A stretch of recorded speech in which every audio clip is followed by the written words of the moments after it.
All right, everyone, welcome back. So we had our first round series of the Western Conference conclude between the Colorado Avalanche and the Winnipeg Jets. What was argued to be what could have been the most entertaining series of the playoffs. No, it really wasn't. Outside of game one, the games were pretty close. They were pretty entertaining. But apart from that, after that, it was all Colorado. And it just shows another disappointing, what some people were saying, fraudulent season from the Winnipeg Jets. So we'll start off with the overall team records this year. Winnipeg finished with a 52-24-6 record for 110 points. They were fourth in the NHL and the Central Seed 2. So they were in a good spot. They had points where they were down in the regular season, but they looked good for the majority of the regular season. And heading into the playoffs, things were looking great. They play a Colorado team that has struggled during the regular season. Just clearly is not the team they were when they won the Cup those 2 years ago. They went 50-25-7 for 107 points. They were 8th in the NHL. So it's weird with me. I honestly had Winnipeg winning in 7.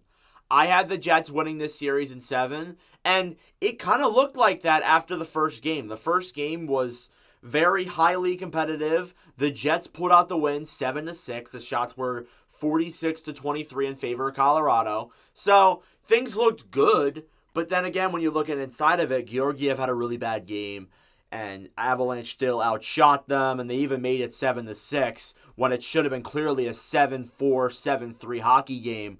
But at least the Jets got the first game, and we'll see where it goes from there. Yeah, this series was majority ran by Colorado, and whether or not you want to blame Jesse Pollock for the reason why the Jets lost out, you could say that I think that's funny, honestly. He comes out and says that, he says something about how, like, abs in 4, get that out of here, and then it turns into abs in 5. I thought that was pretty funny. But regardless, game 2 is 5-2 Colorado. I don't think at that point you're panicking as Winnipeg.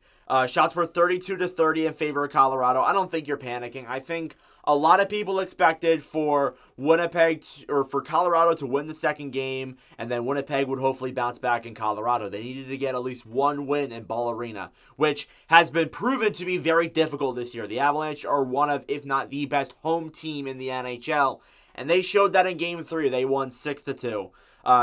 Shots were 40-24 in favor of Colorado. So again, you see these high-scoring games here for Colorado. 6 goals in Game 1, 5 goals in Game 2, 6 goals in Game 3. That's 17 goals in 3 games. This is a very high-scoring series, but in favor of Colorado. Winnipeg's scoring. They're scoring a bit, but the scoring looks like it's dried up. And I'll get into Hellebuck in a little bit. I'll get into the individual numbers. But Game 4 is a 5-1 win for Colorado, a pretty commanding win for the Avalanche. Shots were 35-27 Colorado. So the Jets are down 3-1 in this series. And this happened last year when they were playing Vegas.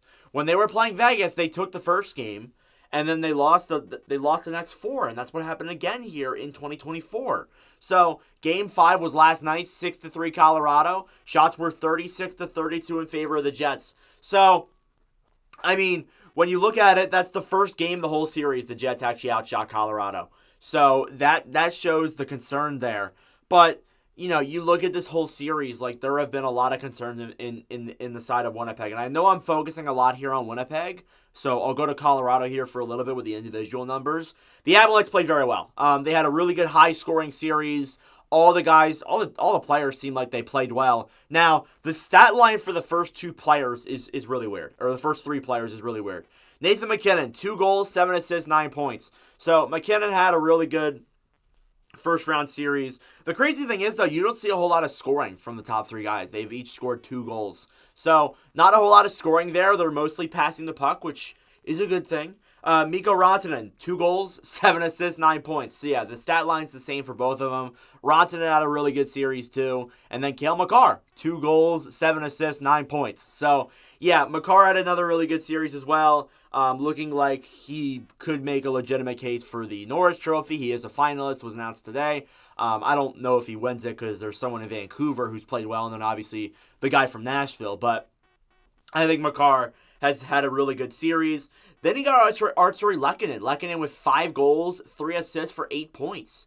He had a pretty good series, and he showed that when they got him in 2022, scored the cup-winning goal when they won it 2 years ago, that he is still that player, that can score goals at the right time there for you. And I remember in the Montreal playoff run and in the Colorado playoff run, he's done that numerous times before, and he's doing it again in this first-round series. And then he got Valeri Nichushkin, 7 goals.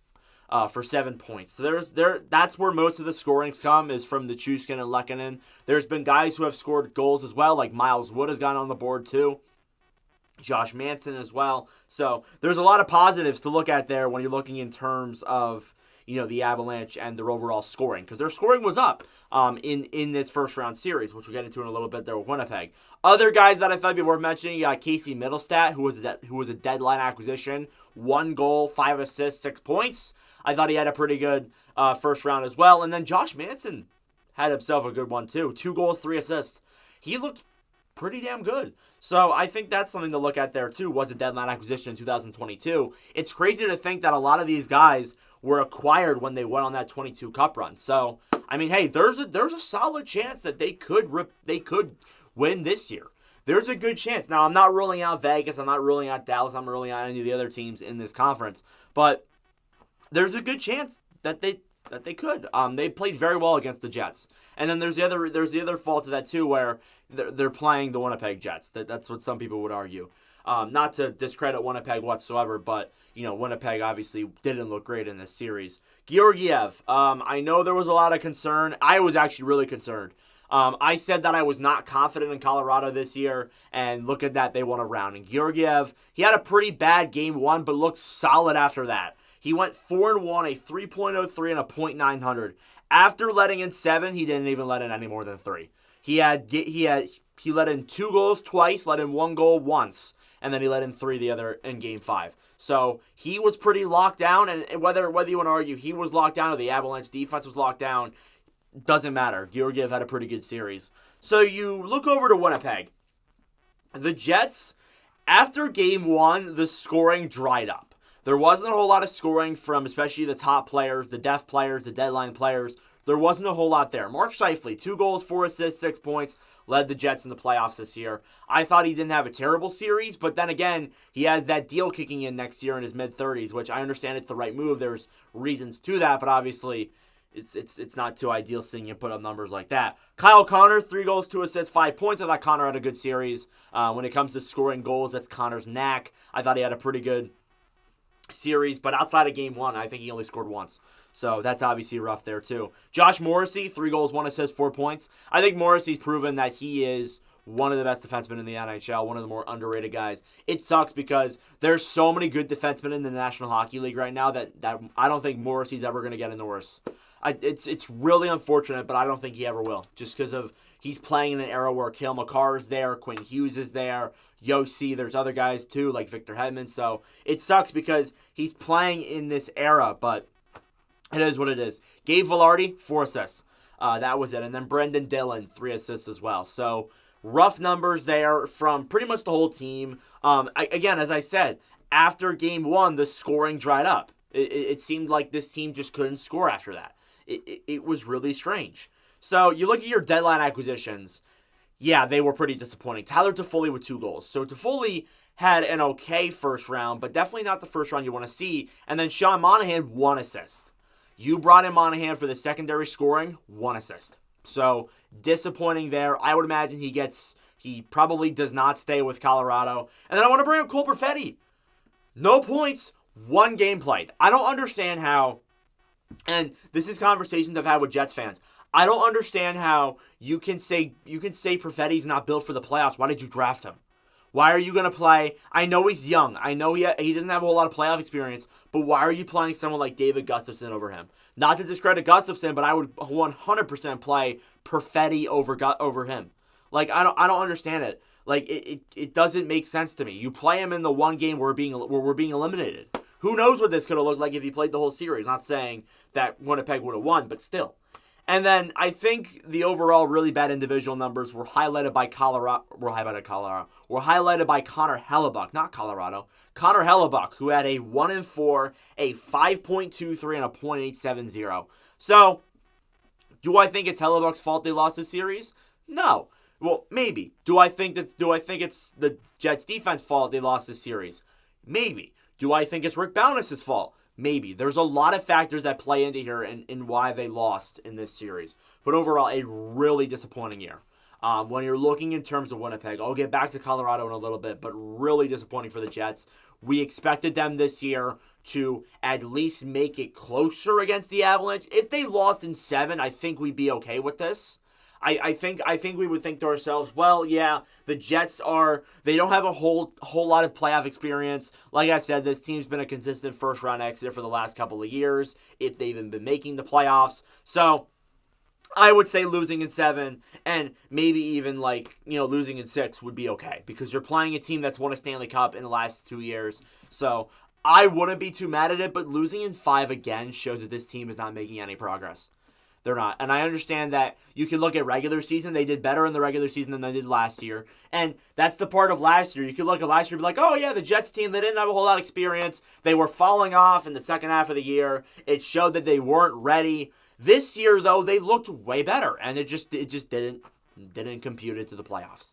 So that's something to think about there. I feel like there's a good chance that Rick Bowness has played his last game with the Jets, coached his last game with the Jets. Maybe if he suited up, maybe they would have won. But I think it's his last game that he's coached with them. So we'll see what happens there. We'll see what unwraps with that. I will be doing a 2024 review on the Jets. Hopefully by the end of May. I have a whole lot that I need to get through. And then the first round series, I got to do stuff for that. So my time is squeezed together. So that's fun. But regardless, in terms of other stats, goals scored 26-15 in favor of Colorado. So again, that's what I said. 7 of those 15 goals came from the first game. So that's almost half the goals there that came from game 1. So the scoring really dried up there for the Jets, but the Avalanche scoring was great. Power plays, 6 for 16 was Colorado's, and then 3 for 13 was the Jets. So overall, take that what you will. But Colorado's waiting for their opponent. They will play either Dallas or Vegas in the second round. So we'll obviously see there. Me personally, I am excited for either. I think either would make a really entertaining series.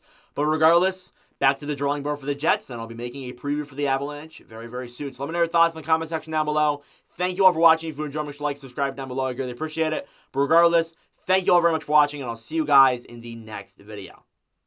Adios.